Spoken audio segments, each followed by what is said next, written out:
Baitur Rahim, Kampung Buaran, Pondok Karya, Pondok Aren inilah 4 orang kawanan pembegal motor melakukan aksinya dini hari tadi. 2 korban, seorang lelaki dan seorang perempuan sedang mengendarai sepeda motor setelah membeli makanan selepas tengah malam. Saat melintas di jalan yang gelap dan sepi, korban melihat 4 orang telah menunggu. Satu pelaku lalu menodongkan samurai sambil memaksa meminta sepeda motor. Korban panik dan sempat berteriak minta tolong, namun ia ditebas samurai oleh pembegal dan mengenai tangannya, sementara korban pria mengalami luka sabetan samurai di betis kanan. Dia nodong-nodong, terus aku tarik tangannya, tarik samurainya, dia jatuh, saya juga jatuh. Enggak ada lagi samurai itu. Oh, semua empat-empatnya pakai samurai? Enggak, satu orang pakai samurai. Oh gitu. Terus setelah itu kamu teriak atau gimana? Teriak ya. Terus kemudian? Warga berdatangan. Iya, warga berdatangan. Terus saya langsung nangis aja udah.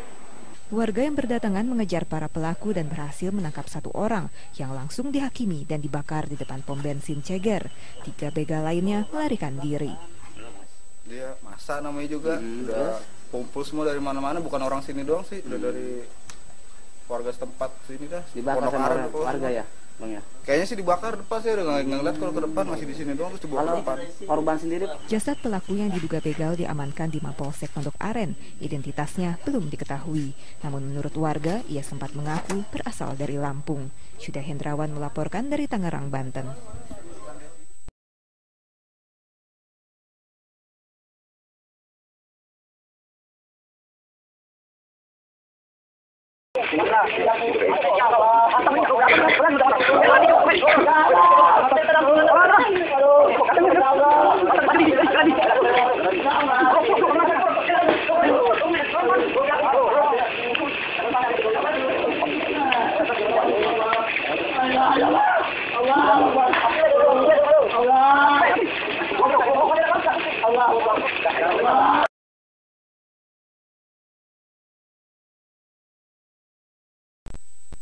Aksi penodongan disertai kekerasan atau begal meresahkan warga Jakarta dan wilayah penyangga ibu kota. Tak sedikit pelaku yang telah ditangkap bahkan menjadi bulan-bulanan masa. Lalu apa yang harus dilakukan selain mengurangi aktivitas berkendara di malam hari? Berikut liputannya. Beberapa bulan belakangan, tindak kejahatan penodongan disertai kekerasan atau begal cukup marak di sejumlah titik di wilayah ibu kota. Namun ternyata aksi kejahatan ini pun menyebar ke wilayah penyangga ibu kota seperti Tangerang, Bekasi, dan Depok. Korbannya adalah para pengendara sepeda motor yang beraktivitas di malam hingga menjelang pagi hari. Bahkan tak jarang aksi nekat dilakukan di siang bolong. Beberapa waktu lalu seorang tukang sayur menjadi korban kawanan begal motor di Jalan Raya Grogol Krukut, Limo, Depok.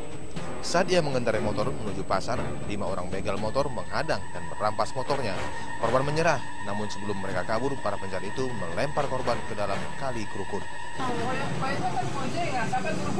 Yang bonceng itu yang Di pelakunya.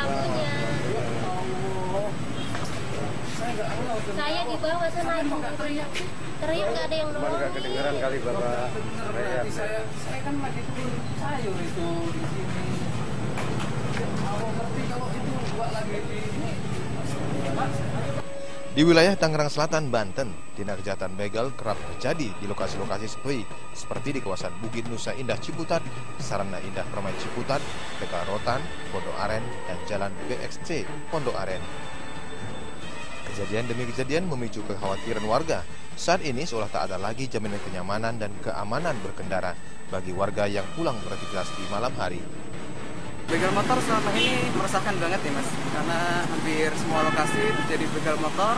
Awalnya saya dengar ada di Depok, sekarang pun udah marak di Tangerang. Gak cuma begal sebenarnya, gak cuma motor, sekarang mobil pun sudah jadi sasaran. Tak hanya terjadi di Depok dan Tangerang Selatan, di ruas Jalan Raya Kranji, Bekasi Barat, inilah biasanya kawanan begal motor beraksi. Jalan yang sepi dan minimnya lampu penerangan membuat para penjahat jalanan itu leluasa melancarkan aksinya. Polisi gencar memburu para perampok jalanan ini. Dari banyak kasus, beberapa sudah ditangkap, bahkan menjadi sasaran amuk massa yang geram atas ulah sadis mereka. Namun hal ini tidak membuat para pelaku jerah. Ironisnya, di antara para pelaku yang diringkus polisi, ada yang berstatus pelajar SMA. Begal motor dikategorikan sebagai kejahatan yang terorganisir. Salah satu indikasinya, hasil penggeledahan tim Reskrim Polsek Serpong, tim mendapati berbagai jenis onderdil sepeda motor yang diduga hasil kejahatan para pembegal di sebuah gudang di wilayah Tangerang Selatan. Ada beberapa tips untuk menghindari begal sepeda motor. Di antaranya, informasikan rute perjalanan yang akan dilalui kepada keluarga. Hindari rute atau jalan sepi dan minim penerangan. Baiknya mulai rute atau jalan yang sudah dikenal dengan baik. Upayakan untuk tidak berhenti atau menepi di tempat yang sepi. Dan lapor ke pos polisi terdekat bila melihat hal yang mencurigakan. Tim Liputan 6 SCTV melaporkan. Informasi seputar harga barang pokok saudara, dalam sepekan terakhir harga beras berbagai jenis mengalami kenaikan cukup tinggi. Di sejumlah daerah stok beras bahkan kosong. Sebagian